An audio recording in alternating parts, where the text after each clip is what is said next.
Hi everyone, it's Bree and Beck here from AC Ingles.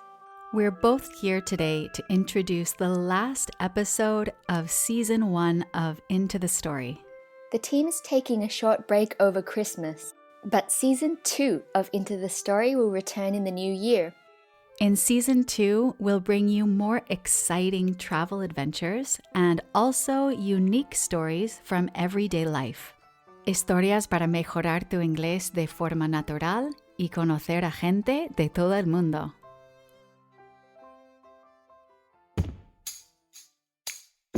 AC Ingles presenta Into the Story, el podcast para aprender inglés con historias reales contadas por gente de todo el mundo.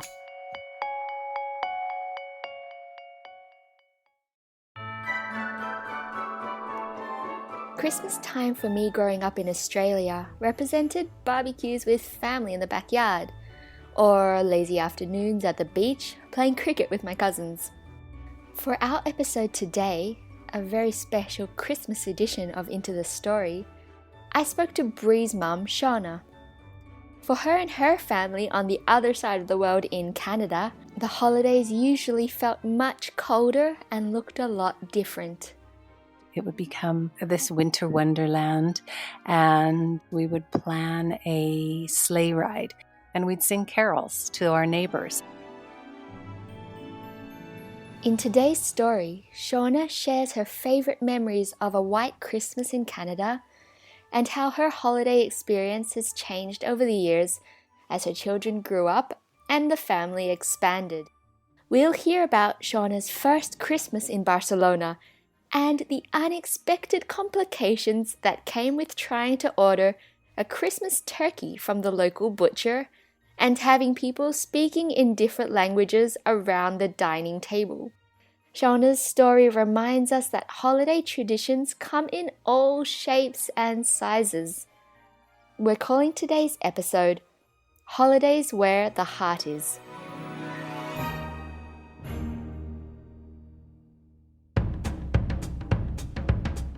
Let's talk about some of the vocabulary and expressions you'll hear Shauna say.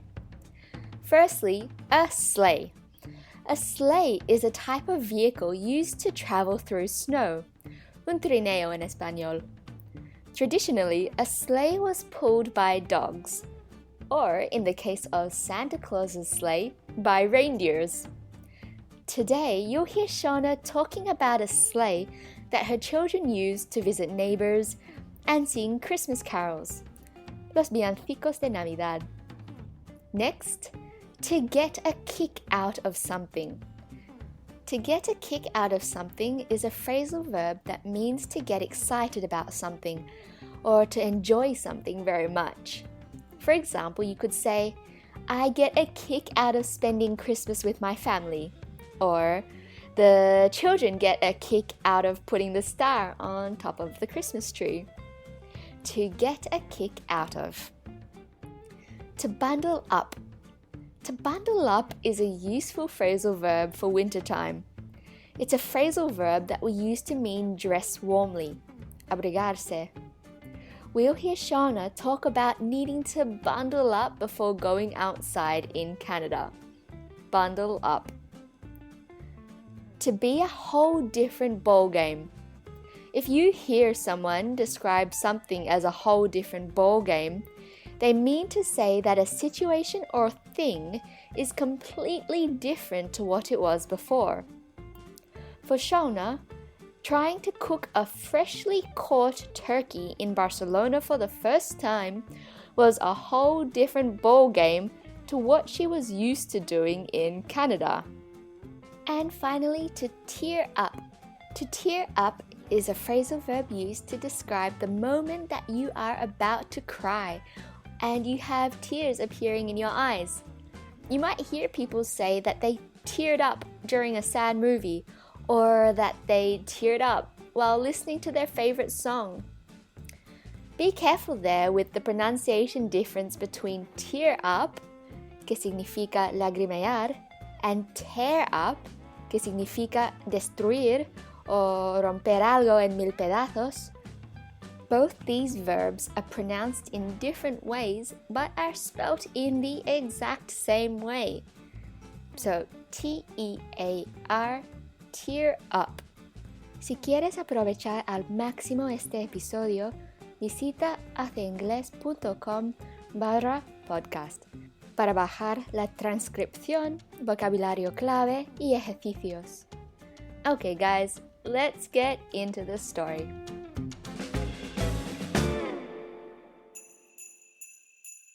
My name is Shauna McDonald, and I live in Calgary, Canada. It's where I was born, and it's where I raised my children.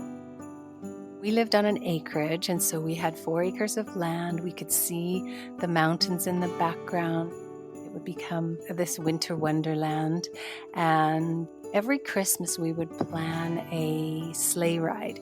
So the kids' dad would build this sleigh, and we'd have blankets, and all our friends would come. We'd have hot chocolate and go to the houses, and we'd sing carols to our neighbors, and our neighbors loved that, and we loved it, and the kids got such a kick out of it. And then every year we'd go pick our tree. The kids would all come, and then we'd set it up. And so decorating the tree with all the traditional ornaments that I started collecting when my oldest Jacqueline was a baby. And so every year I would buy them new decorations that I would buy 4. So one for the house and one for each of the girls. And so when they left home, they would have this collection of maybe 20 decorations that they could remember. And then every year we had an angel. Each year, one of the kids would get to put the angel on top of the tree, and it was a real honor to be able to put the angel up there. There was always this, well, you did it last year. No, I did it last year. No, once in a while we got it wrong, and we'd have to actually go look at the pictures from last year. Friends would come over to do tree decorating, and we'd always listen the Christmas soundtrack by Boney M. And so that meant if you had an eggnog in your hand and the Boney M Christmas track was on, it was time to start decorating the tree. It's just a very traditional, idyllic feeling of what Christmas is on a postcard. So my youngest daughter decides that she's going to take a year off of school, and she ends up absolutely loving Barcelona. And she said, Mom, it feels like home. So that was the start of her journey, never imagining that this child would move away and start her own traditions. With Bree now happily living in Spain, Shauna and the family decided that they would join her and Raul for the holidays. Everyone has a bed, but some of them are on the floor, and it's comfortable and it's beautiful there. We can walk out. We don't have to bundle up as we do in Canada. And there are night markets and parades. There's fireworks, people everywhere. They've designed games. There's always the cagatillo. So you've taken a log, you've dressed it up, and then you hit it with a stick, and out comes the gifts, which is literally pooping out the gifts. And so we don't necessarily have to understand one another's traditions, but they are fun. Christmas traditions were always a special part of the holidays for Shauna. Everything from tree decorating to the preparation of pumpkin pie and the roast turkey, of course. Our food, when it came to dinner, it was very specific. Just, it meant like it was Christmas now that you were eating these specific recipes, these specific dishes. And so we're preparing for the day, and Raul is being very accommodating. And so we've asked him to get a turkey.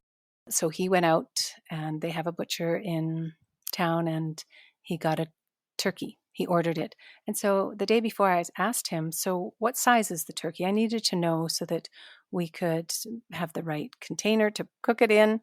And he said, I don't know. And I said, well, they must know approximately. And he says, no. Why? Because they haven't even caught him yet.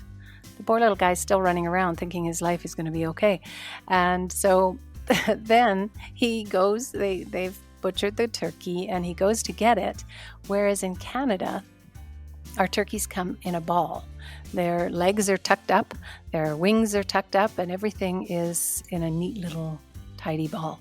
So Raul comes in the room, and it's this long flat thing. Well, not flat, but it's long, and it's wrapped in this stunning paper with a ribbon around it. And I'm looking, thinking, now that doesn't look like a turkey. And so he opens it up, and not knowing our tradition, the turkey is flat, like he's straight. His legs are sticking out straight, as if he could stand up. And so now this is a problem, because when something's been butchered, then it goes hard. So the legs are not bending. So for us to even get it in the oven, we have to tie it up. The wings have to be tied to the legs so that the legs are slightly bent in order to get it into the oven. And we are laughing and wondering, this is a whole different ball game here. We made it work. We didn't break his legs. We actually got him into the oven, but it was a bit of a challenge. I think it took 3 of us to get him in there, so that once he was stuffed. And so it was just funny. It was one of those, this makes it fun. The house at this point is full of noise and action, as everybody is busy making last-minute preparations for Christmas. Everyone, including Raul's family, are now seated around the table to eat. The sun is streaming in, all the windows are open, we can see the ocean. And of course the tree is all decorated with new decorations that now they have. And I have brought some of the decorations from Canada for Brianne. And I found an angel to put on top of the tree. It's not this snow-filled idyllic Christmas, but it's so idyllic in its own way. There's different languages. There's Spanish and English, and not everyone understands, but we made it work. After we had eaten, the sun had set, and the windows are open, and we heard some singing outside. And so we went out on the front balcony, and there were 4 young girls. They must have been teenagers, and they were singing carols.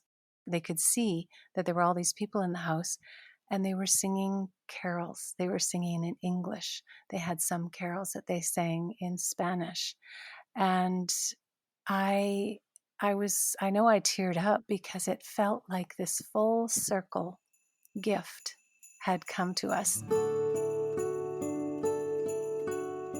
They would have had no idea how they had brought Canada home to us, and in a new and special way, walking around just singing to people. So it was no different than, I guess, us being in our sleigh in Canada, but it was so different and so precious. It was Christmas. It was the smells. It was family. And it's a new family. It's a new location. And there's no Santa. There's a log under the tree. It doesn't have to be snow-filled mountains with sleigh rides. It can be turkeys with straight legs and girls singing in the street. And why should one be better than the other?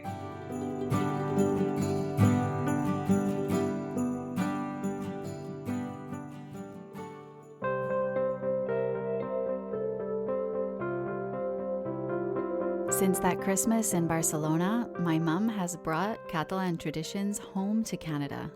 She loves telling her friends about that log that poops presents for children.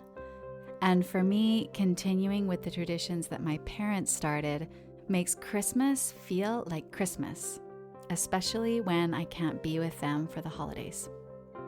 This year, we have an angel on top of our Christmas tree, Cagatío sitting under it, and Raul will order the Christmas turkey with clear instructions so that we can fit it in the oven.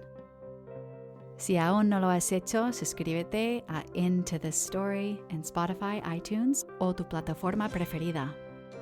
Gracias a cada uno de vosotros por vuestro apoyo y por hacer todo esto posible. To all of our lovely listeners, we wish you a very merry holiday season and a happy new year. And as always, until next time, we hope you have a good time, or at least a good story to tell.